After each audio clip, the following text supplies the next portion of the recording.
Hello, students. This is the AP World History kind of introduction to the class as far as our content. As we said in the previous video, the College Board mainly focuses on the last 800 years of history from about 1200 CE to today, as far as the actual AP test is concerned. That being said, we do have the first couple of weeks to kind of introduce you to history prior to the year 1200, and there's really no way to start without going back to the very beginning. So sit down, relax, have your notebooks out. There are going to be some notes that you're going to need to take. Pay attention and enjoy. This is our prehistoric times video, going all the way back from the time that humans were hunter-gatherers to when we transitioned to more of a sedentary life. We are going to be covering a lot of history, about 98% of human history, in fact, in this relatively short video. Approximately 2.5 million years ago to about 2,600 years ago. 2.5 million BC to 600 BC. Here we go.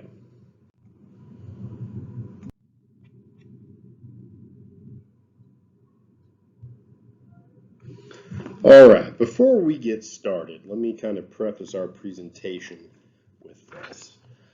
The further back you go in history, the less we know for certain.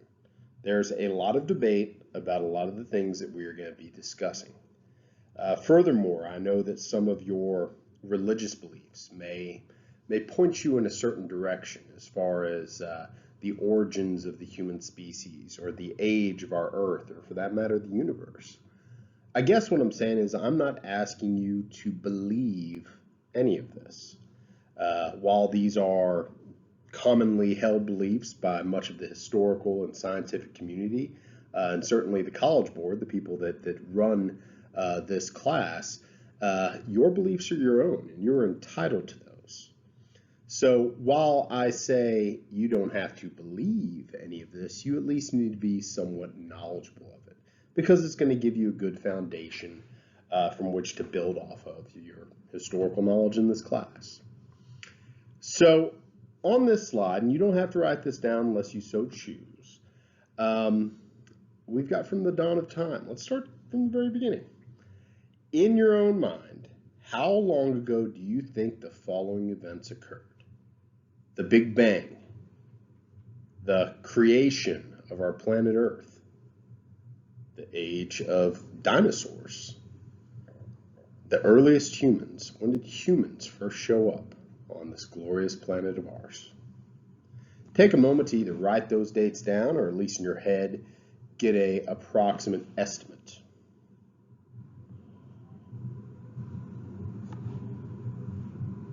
Okay, here we go. The Big Bang. There was nothing, and then boom, there were the beginnings of everything. Most scientists believe that this occurred nearly 13.7 billion years ago. Billions of years go on, and then roughly 4.5 billion years ago, our planet starts to come together. Years and years and years go on, and eventually the famous or infamous dinosaurs begin to become the dominant species on Earth. Dinosaurs, it is believed, first started dominating the globe about 230 million years ago. They went extinct approximately 65 million years ago. And then time marches on. And we humans, we become the dominant species. We start to appear, we start to evolve approximately 2.5 million years ago. Now, I will tell you, you're going to see in different books and websites and historical sources, you're going to see a lot of variety in these dates. And it kind of speaks to the ambiguity of a lot of early history. Before you have writing, before you have written historical records. We only know what happened based on the artifacts, based on the evidence left behind. And there's always going to be a lot of debate, when you don't have a historical record to follow, even when you do, for that matter. So don't be surprised if you open up a book and it says, it's really 4.6 billion years ago that Earth came into being. It was really only 2 million years ago that the earliest humans started to appear. Again, you're going to see a lot of varying dates the further back you go. And it goes with the general theme: the further back you go, the less we know for certain.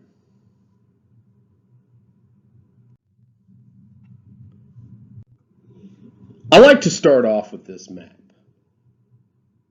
This map comes directly from the College Board curriculum, and it kind of shows you the areas of emphasis. You need to know your basic cardinal directions, which way north is, south, east, and west. You, of course, need to know the names of your continents, preferably your oceans as well. But once you have that foundational knowledge, if you know your cardinal directions, you're going to be okay. You need to know what areas to look when maybe it says Southwest Asia, aka the Middle East, or Southeast Asia. You just need to know that these are the areas that are going to be referenced, and on AP exams, sometimes they won't call it by the Middle East or say India. They may say South Asia. They may say Southwest Asia. Again, you just need to know some basic things. For much of early history, when we're talking about indigenous civilizations in the Americas, we may say North America. We may say Mesoamerica, which is like Mexico and Central America.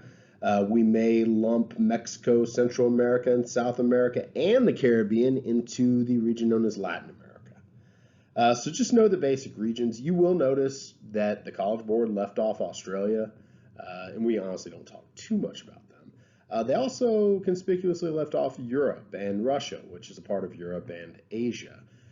It's not that we will not study those areas, we will, but because the College Board also offers European history, and because, frankly, a lot of Western history is told from a very Eurocentric perspective, we're trying to give representation to other areas, maybe a little bit more specifically. Don't worry, we're going to talk about some Europe stuff too. We're going to talk about how all these different regions eventually interact, but especially early in the course, these are areas that aren't really emphasized.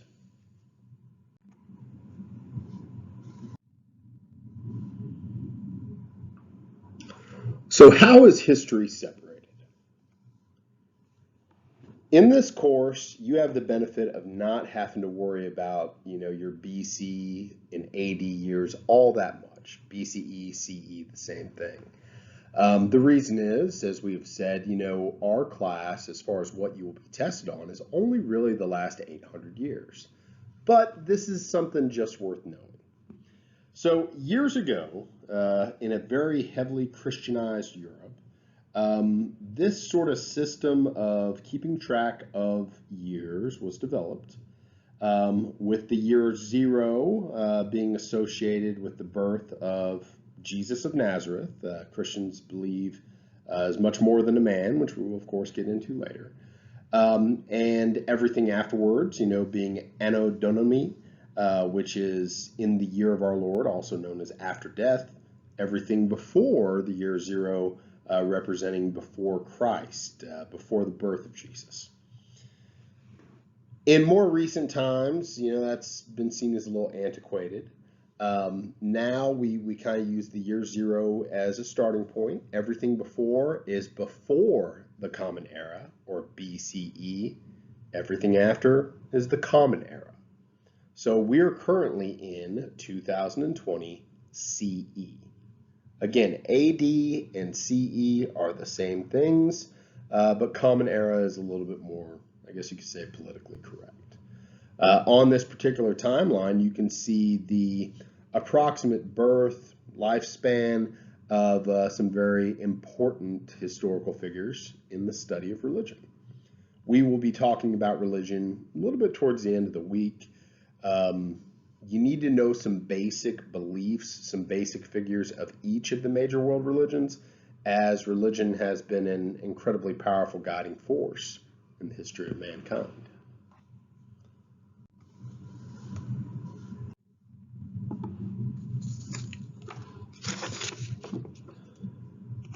Take a look at this image. I imagine most of you have seen something very similar to this before. This particular graphic illustrates Charles Darwin's theory of evolution, that the human species evolved over time. Now, as we had said, the earliest version of humanity, I guess you could say, is believed to have originated about 2.5 million years ago. The belief is by the time we get to around 200,000 years ago, or 200,000 BCE, so it'd actually be 2,220 years ago, 200,000, I don't know. Anyway, by the time we get to that point, we are the sort of fully evolved form of humanity, what is known as Homo sapiens. So we, as a species, start to show up around 200,000 BCE. Our birthplace, it is believed. Very important to remember this too. It could be important later. Is in the Great Rift Valley of Eastern Africa. That's where it is believed we all originate, and we're all descendants of those very early human beings.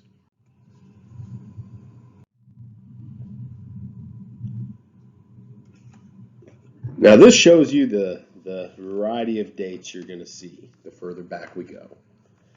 And again, it kind of depends on the source you're looking at, but most modern historians say somewhere between 200,000 years ago and 100,000 years ago. Man, that's a pretty large time span. We, over time, as a species, start to branch out. On the map, it says 100,000 years ago. Just know it could have been longer. We, as a species, start to branch out from East Africa. And over the next several thousand years, we migrate to just about every part of the planet. Why did we do this? Maybe natural curiosity, perhaps climate change. That certainly had to have had something to do with it. But we move everywhere. By 40,000 years ago, we're in Europe. By 70,000 years ago, we are in Asia. We go to Australia. We go throughout the Pacific. We'll talk about the great Polynesian explorers a little bit later on. By the time we get to roughly 30,000 years ago, we have walked, important to think about, from Asia, from Russia, to North America and spread throughout the Americas. Now, some of you are like, well, how in the world can you walk from Russia to what is now Alaska? Well, right now you can't. You've got the Bering Sea there. But it is believed, roughly 30,000 years ago, that the Earth was going through one of our last major ice ages. And ice was so abundant that the sea levels dropped considerably, and there was actually a land bridge here. So 30,000 rough years ago, we as a species, different groups kind of all over the globe, but as a species, some of those groups start to come to the Americas. And by the time you get to about 12,500 years ago, we're at the very tip of South America. Eventually, that ice age comes to an end. Sea levels rise back up. And these now indigenous Americans are cut off from the rest of the world. And while there will be some flirtation with visitation, I guess you could say, these Americans are pretty much on their own, disconnected from Afro-Eurasia for the next several thousand years. It's really not until 1492 when the very controversial figure, we will talk about him a lot, the good and a lot of the bad, Christopher Columbus sails the ocean blue, that you start to see these two worlds, the Eastern Hemisphere and the Western Hemisphere, come together again. Remember, from this point onwards, for quite a while, we're really talking about two world histories. In the East, you've got Africa, Europe, Asia, Australia, so on and so forth. In the West, you've got the Americas, two separate worlds. In fact, that's why the European explorers that came to the Americas in the late 1400s literally called this the New World.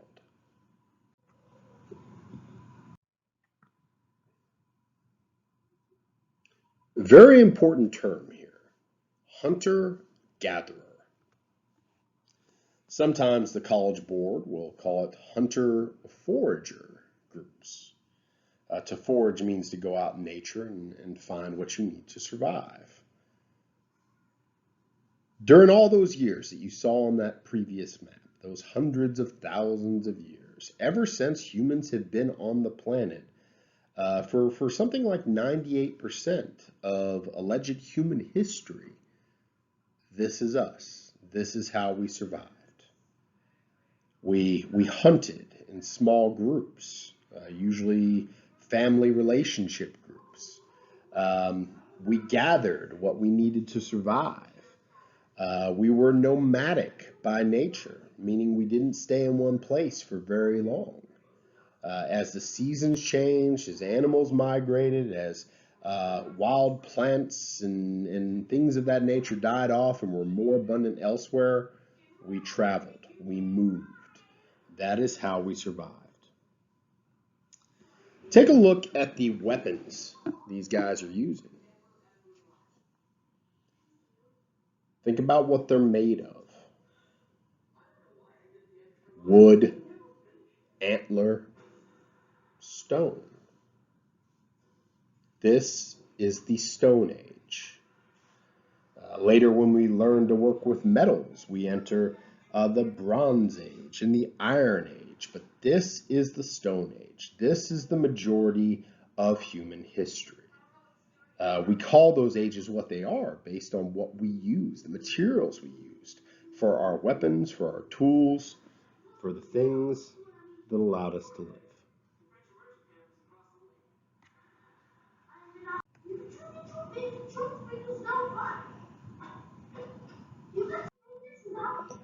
The Stone Age is sometimes divided into two very broad periods.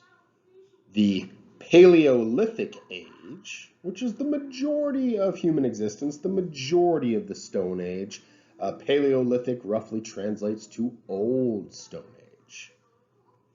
And then the newer part of the Stone Age, the Neolithic Age, from about 10,000 years ago, or 8,000 BCE, all the way until 3000 BCE. As we moved around the planet, we had to develop new tools, new weapons, new ways of surviving. That's the beauty of mankind. We adapt. We have committed to using tools and weapons. As we moved around the planet, we had to adapt to new environments. We had to create clothing. We had to create fish hooks, scrapers to get the flesh from those skins of the animals we killed. But again, we're using these natural tools. Stone, bone, antler, wood, you name it. This is the Stone Age.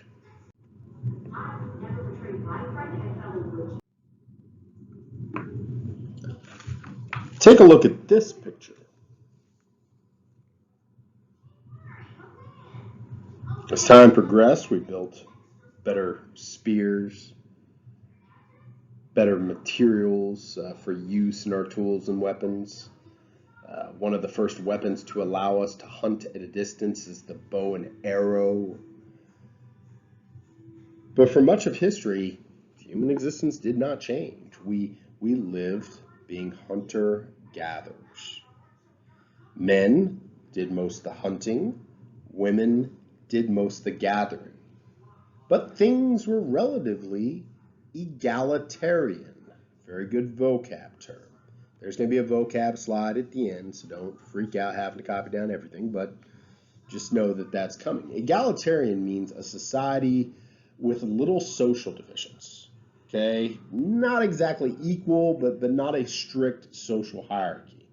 The difference between the poorest hunter-gatherers and the wealthiest hunter-gatherers really wasn't that much. And the whole thing is, as a hunter-gatherer, you're moving around all the time. You're nomadic. No one owns a whole lot of anything because you've got to be able to pick up and move along wherever the food is to be had. That being said, even though hunter-gatherers were relatively egalitarian, they were predominantly dominated by men. This is the beginning of a trend known as patriarchy, or male domination in society. You're going to see a lot of themes in this class that not all of them are good. Patriarchy certainly isn't. You look throughout most of history, women a lot of times are not treated very well. They're not given equal opportunities, equal rights. You look at almost every civilization we're going to study, that's the case. They're patriarchal by nature. Guys, that sort of theme started before we had any true civilizations. It goes back to hunter-gatherer times.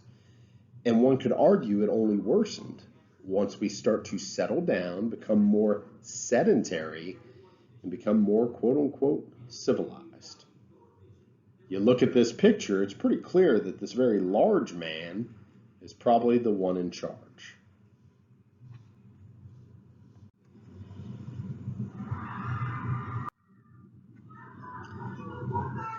As stated on the previous slide, even though patriarchy likely goes back even before civilization, back to these hunter-gatherer or hunter-forager societies, it was more egalitarian. It was more of a partnership. Men did most of the hunting, women did most of the gathering. And without these two things, hunter-gatherer societies would not have survived. Things, by all means, weren't perfect. But it was a simple way of life. It was an effective way of life.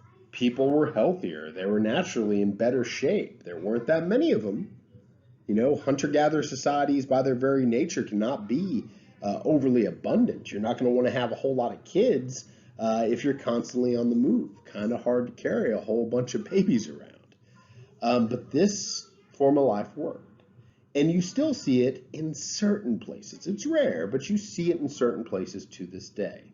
You go to Papua New Guinea, you go to regions of Africa, some areas of Southeast Asia, some areas of Latin America. You see different versions of hunter-gatherer society still at play. But as time has progressed, this has gotten less and less. It's worth thinking, though, were we better off as hunter-gatherers? Were we happier? Were we healthier? You can make the argument, maybe we were. You can make the argument, maybe we weren't. But there are certainly problems that were never even dreamed of that start to become abundantly clear as soon as the majority of people shift from this sort of lifestyle to one that's more settled down.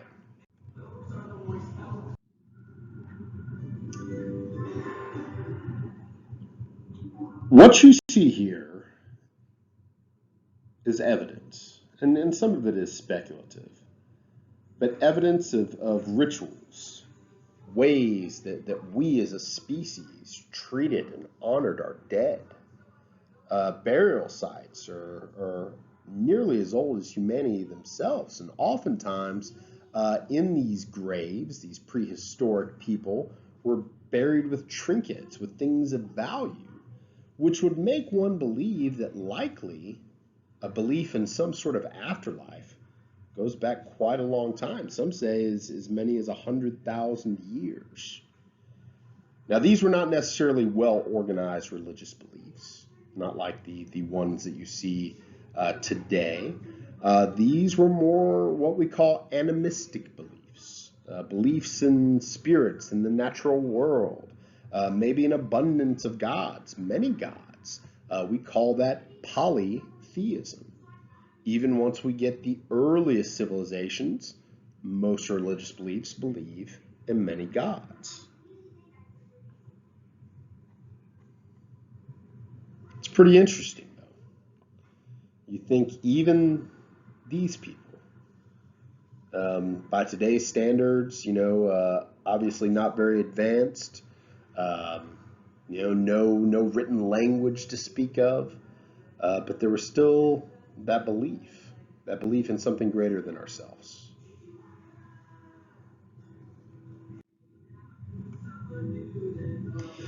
Again, just a review. Hunter-gatherers, the majority of human existence, this is how we spent our lives. Men did most of the hunting, women did most of the gathering. We adapted to our environment over time, learning to build tools and weapons of stone, learning to master fire. How it started, who really knows? But once we could harness the energy of fire, that was a game changer. We could cook our food. We had light when it was dark. We could scare off animals. We could pacify bees. We could do so many things just because we had fire. Now, these may be what you would refer to as cavemen, but they were intelligent. They were adaptable. They were innovative. They even left art behind on cave walls to show us that they existed. Again, this is the majority of human history. Then, about 10,000 years ago, everything begins to change.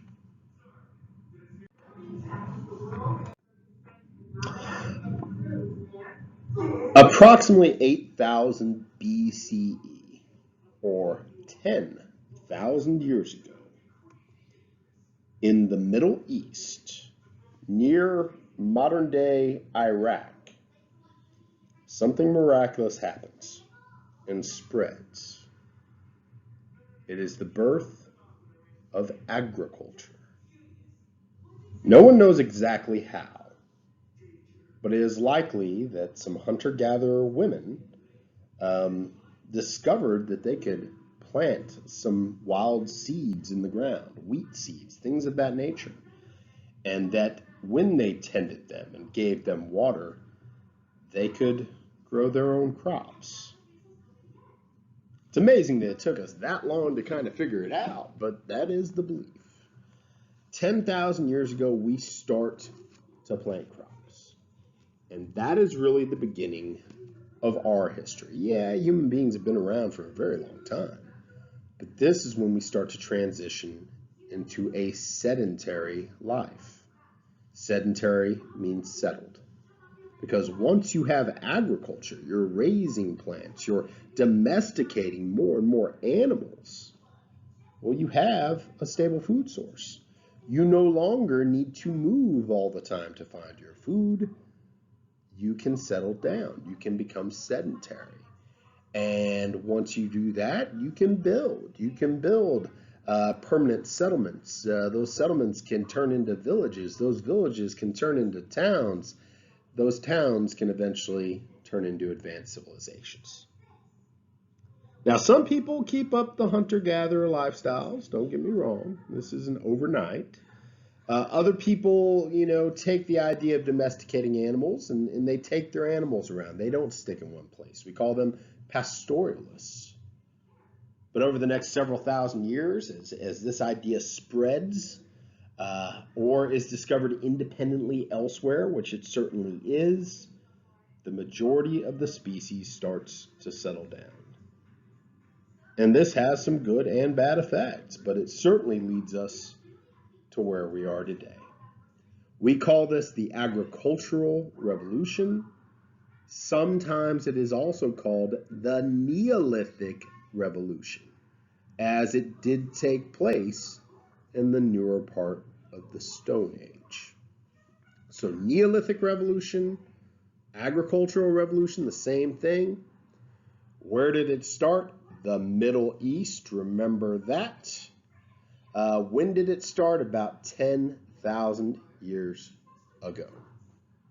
It's a great starting point for us because everything that comes after kind of is rooted in this ability to settle down. So here we have the first thing that you absolutely have to have in your notebook, our Neolithic Revolution or Agricultural Revolution T-chart. So copy this down, but even before you start copying, kind of come up with some ideas on your own. 10,000 years ago, we learn how to farm, we start to settle down.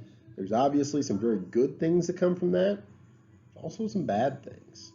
So I would like you to list for the next, I don't know, minute or so, as many positive and negative effects as you can.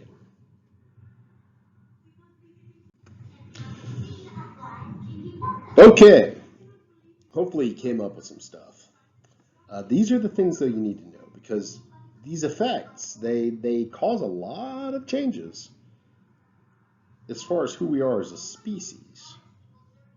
So, positive effects of the Neolithic Revolution, obviously there's more than this, but these are the top ones that I think you need to know. First, we got a stable food source. You've got more of a guarantee. You're raising crops, you're raising animals. You no longer have to go out and search for your food. If you tend to your crops and animals, you know, they're going to be able to feed you in perpetuity almost. More of a guarantee is a big thing, you know, stability. You got to have your food source really kind of locked down before you can do much anything else. Once people have a stable food source, well, then you can start to develop permanent settlements.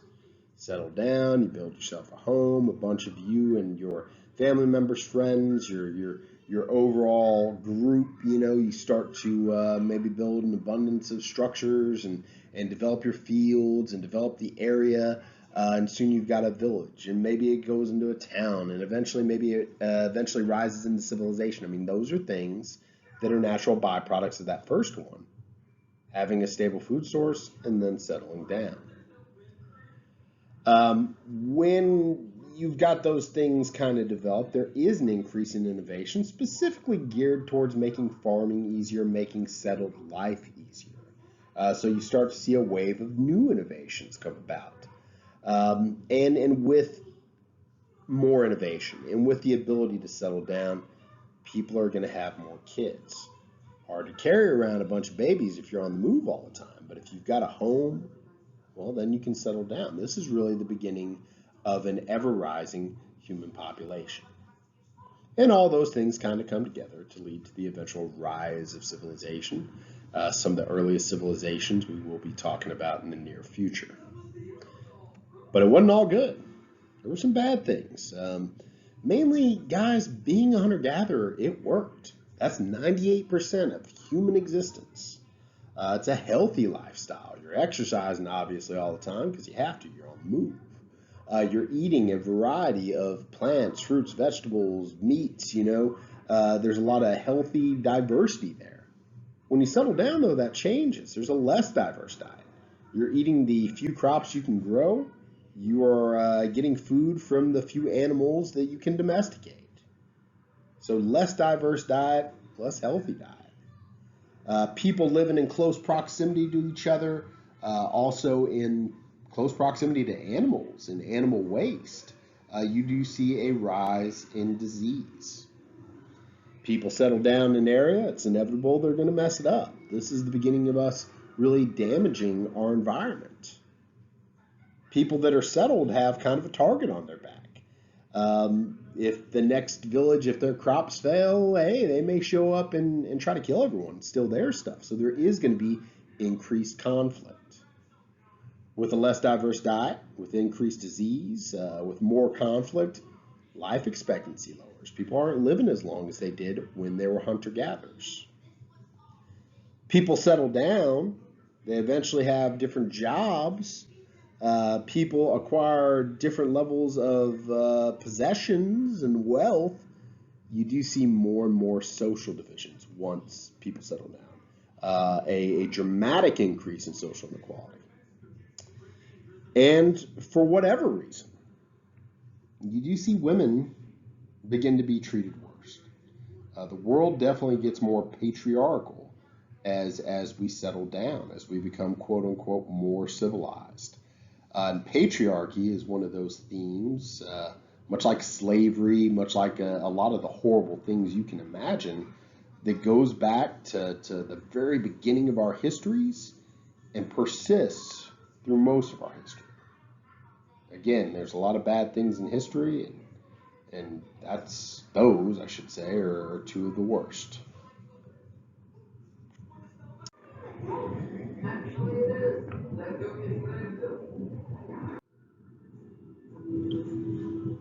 So we settled down, and we now have a new way of life.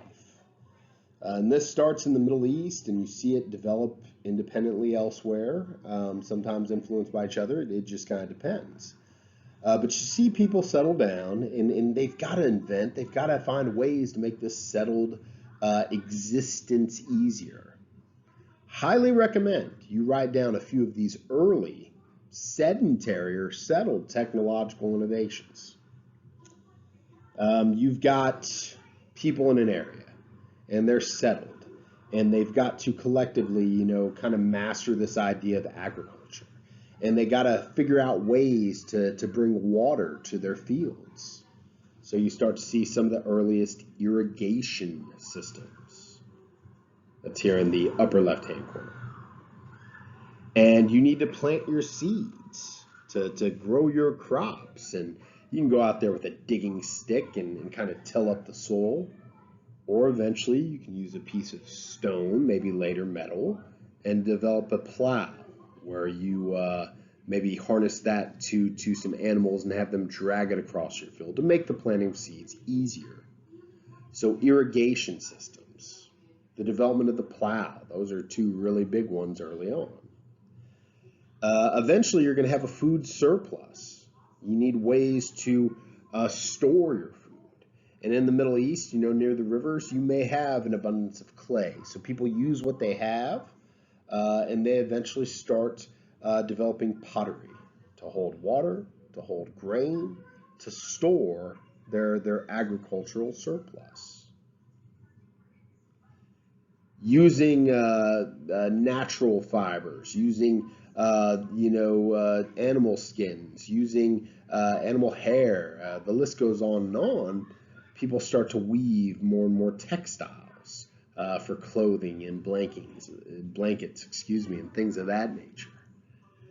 You got to get your crops from the field to the storehouse. You got to get, different products. Maybe you're going to trade with the village next door. Maybe you're bringing clay bricks from the riverbed to the place that you're going to develop your settlement. People early on figure out they can develop the wheel. Wheels, allow you to develop the wheelbarrow, the wheel cart. Wheels may have actually originated based on the potter's wheel, the idea of using the spinning wheel to help you create your pottery. Again, who really knows? But the wheel, big game changer. And finally, roughly 5,000 years ago or so, after we've been doing this settled thing for quite a while, people start to realize, hey, Stone Age is all well and good, but we can take these natural minerals from the earth, and we could even take, maybe copper and tin and melt it down and form a new substance, bronze. Okay, because copper and tin are pretty soft metals, bronze much less so. Okay, we learn the art of metallurgy. And all of a sudden, we're no longer in the Stone Age. We start to enter the Bronze Age. So metal tools, weapons, that's something that's a big game changer as well. So time marches on. We start to see, some of these early agricultural settlements develop into big cities. Huge cities. One of the biggest ones and the earliest ones was the city of Jericho, with the famous walls of Jericho referenced in the Old Testament of the Bible. This was a real place. This was a very early city. Before you have these huge civilizations, I mean, this is a stepping stone. And you will note that most early cities did have walls because, like we said earlier, cities, hunter-gatherers, people that had less, they knew that the people that lived there had things worth taking.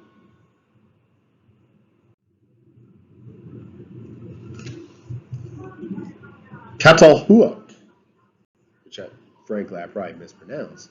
It is another very early city. Jericho was in the Middle East. Catalhuac was in modern day Turkey.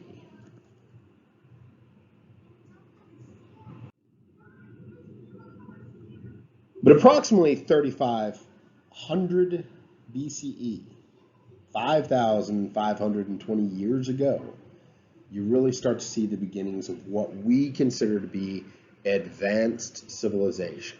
This is a really important slide, okay? I would like you to take some notes on this slide. This needs to be in your notebook. Something akin to a bubble map, okay? So you'd put civilization in the center, and then all these things would surround it, okay? And these are the things that you start to see most early civilizations engage in. Before you can have civilization, let's start at the bottom of the slide, you've got to have agriculture, okay? That's what allows people to settle down. And when people settle, they get the towns and the cities and so on and so forth. But it's this next link in the chain that's so important. You got to have a food surplus. You got to have extra food, more than enough to survive. Eventually, people got good enough at farming that not everybody needed to be a farmer. They had enough food to rely on.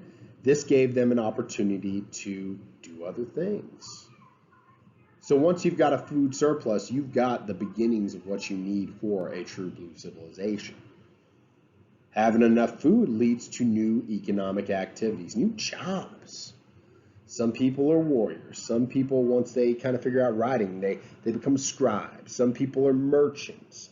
The list goes on and on. Some people are potters. Some people are builders, but you got to have that food surplus first. I mean, hunter-gatherers, you're either a hunter or a gatherer. There weren't a whole lot of jobs available. Everybody was trying to eat. But once you've got that food surplus, I can't stress that enough, you have the opportunity to do other things. With new economic activities, you get the development of social classes. You will see a little bit later, all of our early civilizations, really almost every civilization throughout history, has a social class system, a social hierarchy. Sometimes they'll call it a system of social stratification. Different people with different levels of wealth, with different opportunities. The further back you go, the more static these social classes were. There weren't a whole lot of moving up and down. I will tell you, the social class systems are going to be a little bit different from place to place, but I can kind of tell you who's at the top and who's on the bottom in most places. At the top, you have some sort of godlike monarch. We'll get into that more later, but a lot of the early rulers associated themselves with religious beliefs. They either claimed to be a god, claimed to be chosen by the gods. They kind of held that. They were the ones on top. Unfortunately, at the very bottom, you've got slaves. Slavery is an institution that is incredibly evil.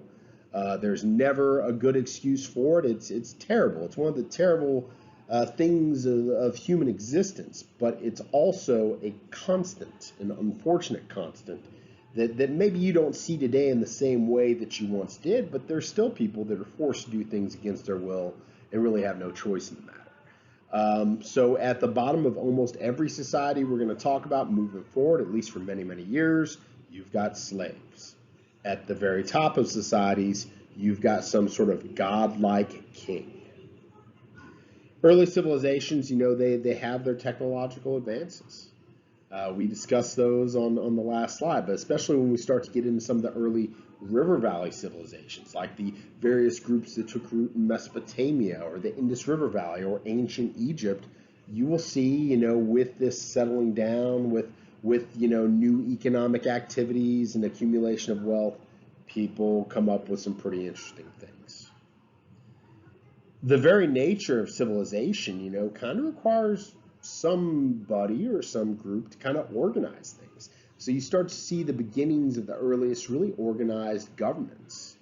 And they have codes of law, and they have a heavy reliance on religious belief. But you've got to have someone to organize the people, to build the roads, to build the irrigation systems, to build up the armies if needed. And some of these places they end up having in abundance of resources, build armies to conquer others and take more stuff. But this is kind of the beginning of all of that. Specialization of labor. We talked about that. That kind of goes hand in hand with new economic activities. But inevitably, regardless of where your civilization lies, you're not going to have everything you want, not everything you need. And as more elite social classes develop, you're going to have more of a desire for long distance trade. These different groups, they start to communicate with each other. They start to trade with one another. So, different tools and crops and animals and ideas and all that stuff that's in one area eventually begins to spread. With that, you get the phenomenon of cultural diffusion. Different languages, religious beliefs, technologies. You're going to see in our earliest civilizations, to some extent, the ones that were relatively close to each other, they communicated, they spread ideas, either on purpose or inadvertently. And sometimes this improved life, other times it led to conflict. And finally, some of these more ideally placed civilizations with more manpower, with more natural resources, with more wealth, developed some of history's first kingdoms. And then some of those kingdoms went out and conquered their neighbors and developed some of history's first empires.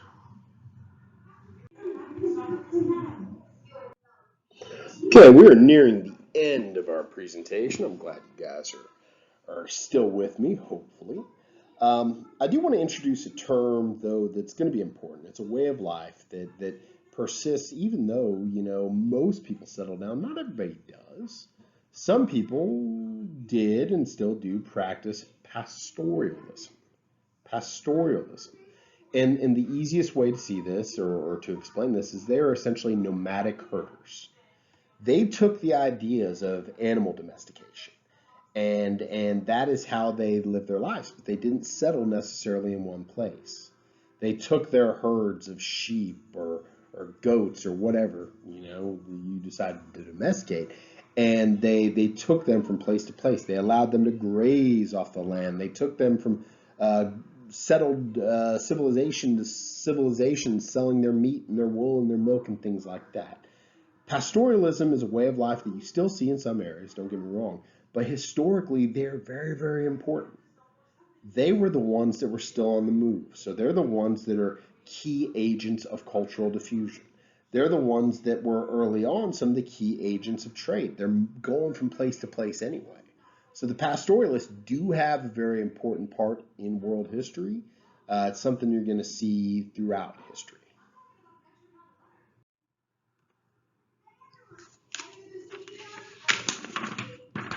So 10,000 years ago, this whole idea of agriculture was really born. It was born in the Middle East, in the area known as the Fertile Crescent. We'll get more into the Fertile Crescent a little bit later on. That's where some of the earliest civilizations also sprang up. And in some ways, this idea of agriculture spread via, just cultural diffusion. In other areas, especially in the Americas, who were kind of cut off from everybody else, I mean, it obviously developed independently. But by the time you get, a few thousand years ago, this idea of agriculture has spread far and wide just about to everywhere that human beings are. It's also very important to note that, we live in a world today where you can go to Walmart or Tom Thumb or Kroger's or Albertsons, and you can find all sorts of meats and vegetables and fruits and what have you, from really all over the world. It wasn't always like that. spend a moment looking at this list. It tells you the birthplace, the place of origin of a lot of plants and animals that you now see as commonplace today. Again, the world wasn't originally, like it is today. Certain plants, certain animals are indigenous to certain areas, and those were really the only places you could find those things. It literally took thousands of years of trade and travel for these things to diffuse all over the globe. So just kind of keep that in mind. Just because you settled down and farmed and settled down and raised some animals doesn't mean you could raise any animal you want or grow any crop you wanted, kind of depending on what was locally available. Now, eventually, some of these places that settled down, usually some of the people that were the first to discover agriculture, well, over time, those ideally situated places, they developed further and further into what we consider to be some of the very core, earliest advanced civilizations in all of human history. In this course, you need to know some locations. Take a look at this. These are some of the groups you read just a little bit about, but they're the same groups that we are going to spend a decent amount of time on later in the week. So become somewhat familiar with their locations. A couple of them we're not going to talk much about, but we will hit up all of these probably on Wednesday of this week. And now we have come to the final slide. And we have a very important slide here because there's some very key academic vocabulary that you're going to get from this slide that you got to copy down in your notebook. Okay, so I'm going to go over these very quickly, copy them down, learn them. We're going to have a writing assignment tomorrow that you are going to be expected to use some of this terminology in your answers. Paleolithic, Neolithic, the Old Stone Age, the New Stone Age. Egalitarian, a society without a strict social hierarchy. Like hunter-gatherers, they were kind of egalitarian. Once we settle down, though, we get to be much more patriarchal. A patriarchy is a society in which power is held by men. This is going to come up a lot. Patriarchy still comes up to this day. It's something that you need to be familiar with because it's one of those themes that you see throughout all of history. A bad theme, but a theme nonetheless. A nomad, you've probably heard this before. It's just someone without a permanent home. It's someone that moves around all the time. Like hunter-gatherers were nomads. That all changed with the Neolithic Revolution, aka the Agricultural Revolution. This begins around 8000 BCE in the Fertile Crescent of the Middle East, and it essentially is the shift from hunting and gathering to agriculture and permanent settlement. Domestication, the process of taming a wild plant or animal. That's what the Neolithic Revolution was all about. It was all about agriculture. We tamed plants, and made them into crops that we could grow regularly, or at least yearly, seasonally. Animals, same way. There's certain animals that we have domesticated that can work for us. The rest have not.